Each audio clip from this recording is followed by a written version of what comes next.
Yes, everybody. Russ on the West Ham Network. Hope you're all safe and well. It's Hammers Headlines in association with the KUMB.com boys. This morning I did my Russie rumour roundup, went for about 8 or 9 strikers and various other positions we've been linked with, and gave you my rating, the original rumour rating. And then at lunchtime, or just after lunchtime, we had the Potter press conference ahead of the Crystal Palace game. And now we've got Hammers Headlines in association with the KUMB.com boys. And I thought what we'd do is concentrate, because this morning it was all about players going to bring in. I thought we'll concentrate on players we already have. And there's news across 4 of them, really. So let's crack into it and start with the first one. Now, Holly mentioned yesterday that there was confirmed interest with Luis Guilherme and the Saudi Pro League, specifically Al Ittihad. I think they're the ones, Steven Gerrard's one, isn't it? I think. Now, according to West Ham via, obviously, ITK West Ham WHU employee, ex-WHU employee, he basically said that West Ham want to retain Luis Guilherme's services for the time being. He mentions that the Hammers have been told that there is genuine interest from the Saudi Pro League and the UAE as well, but there's been no official bid made for the Brazilian winger. X was quoted as saying there's also some talk that clubs in Saudi and the UAE in general are interested in signing Guilherme. No offers are in yet, and if West Ham's stance on the player on the potential move is unclear, although it's still we want to keep the player for now. And obviously, we bought him for about 25 million quid. So, in all honesty, there's no point selling him unless there's going to be a significant profit on that. And that is also the whole point of what we're trying to do. We bring in players at a lower fee, obviously 25, but maybe Guilherme is not necessarily the best example. But the idea being is then we sell them up at a profit. So if I don't know, a Saudi Pro League or someone like that offered, I don't know, 40, 45 million pounds maybe for him, that would actually represent a 20 million pound profit on him. And that would basically, allow us to then potentially spend that in the January transfer window. But I think, yes, there's going to be interest from lots of sort of players within the South for the Saudi Pro League. And I think Lewis is just another one to add to it. For me, too early to get rid of him. When we bought him, you remember Holly with Tim Vickery talking to Holly. And obviously he's a South American expert. Obviously on TalkSport, BBC, all that type of stuff. And he said, this is a guy you want to buy for potential. He's not the finished article. 2-3 years down the line, you'll see the potential. And I genuinely believe he was bought in the summer, not to go into the first team, but to be around the first team on the assumption that, in all likelihood, Kudus will probably be leaving in the summer. We've already got a ready-made replacement. That's the Brighton model. That's the model that everyone talks about, us wanting to, impose with our transfer. We buy players in, the next one on the conveyor belt, and he's the next one on the conveyor belt. Kudus goes, he slots straight in. Particularly now with Kudus playing more of a central role, someone like Luis Guilherme, he's not necessarily a right winger. He's more his favoured position is a similar position to Kudus's, more centrally as well. So I don't want to sell him. I think there's a player there, and he's got a year. He's young. He's got a year. He's understanding the club, understanding the different culture, and I think next year you'll see a lot more with him being integrated into the first team, and then we'll generally see what he's all about. Now, one person I don't think we're going to see generally what he's all about, because I think we already know, he's Maxwell Cornet, who was technically still on loan at Southampton, albeit we know that Southampton want to give him back. Ivan Juric, the Southampton head coach, has basically said that they want to bring in a new left winger on loan, which they can't do at the moment because they've got too many loan signings. And so exploring options to get him back. West Ham don't really want him back. Although, actually, to be fair, at the moment, is it too much of a... I suppose if you did bring him back and played him, there was a risk, because then obviously he's played for 2 clubs in the UK, so he couldn't necessarily play for a third club. So you jeopardise your potential of getting rid of him in the January transfer window. RS Lens, the league club, are keen to sign him, apparently, according to an article in L'Equipe. And they are discussing the idea of taking Cornet on a January loan, potentially with an option to buy.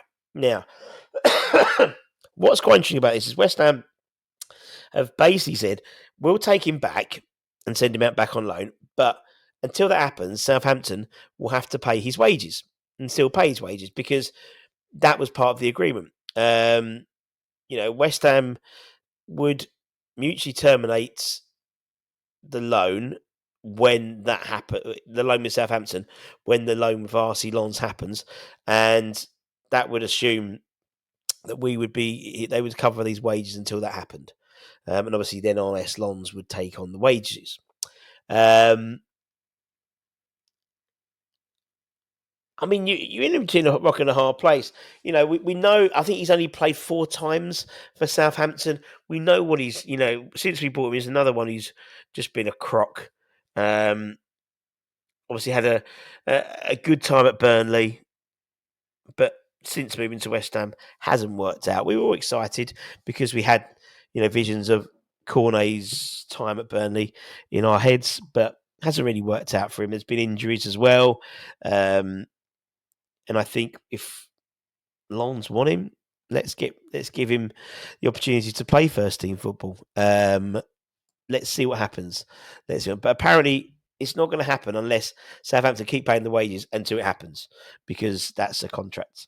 Unless they want to give us, I don't know, one of their players, give us Tyler Dribbin or something like that. That'd be nice in exchange. We could do something like that. One of the players we have on loan is Carlos Soler, and as I've said previously, I think he's going to be one of the players who really benefits from the Graham Potter style of play, particularly, if the way he likes to drop deep, get the ball and move things forward. I think he's really going to come into his own. Obviously scored on Tuesday, great. Just shows how good the play, that he didn't even break stride with that shot, and it was banging, really.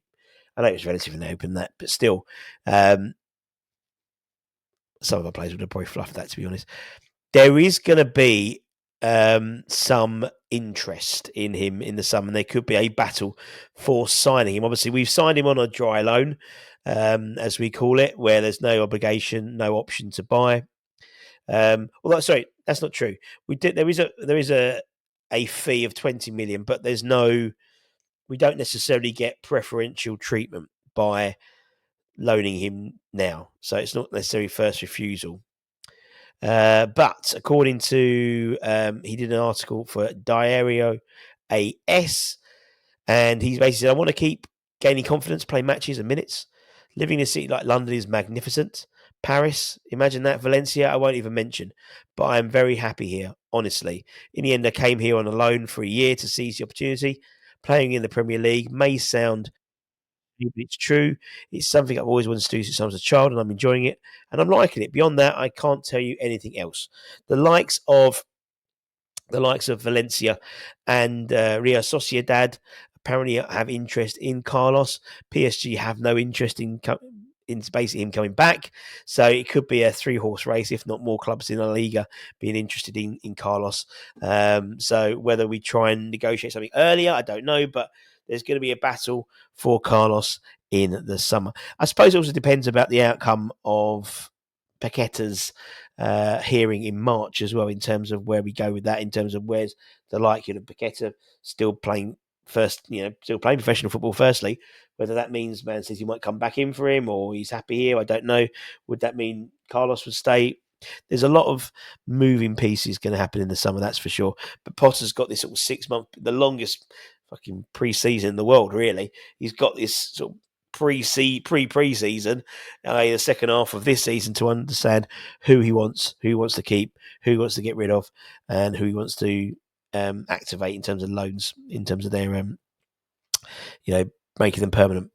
One person who is going to be hanging around for the next couple of years is Ryan Batram, the academy defender. He has signed a new 2-year, or he's about to sign a 2-year deal new 2-year contract. That was reported by ex-Obituary employee, with the 18-year-old penning a new deal which will keep him at the London Stadium, at Rush Green, at Little Heath, for the next 2.5 years. He captained the Hammers under 18s level, and he's seen in the academy as a player capable of making the next step up to the first team in the coming years. The teenager's new contract doesn't kick in until the end of the current season.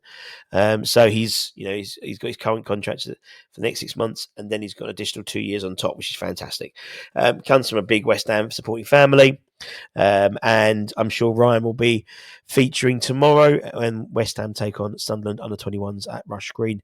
Get down there, my friends. 7 p.m. No excuses. Particularly if you're a season ticket holder, I think it's free.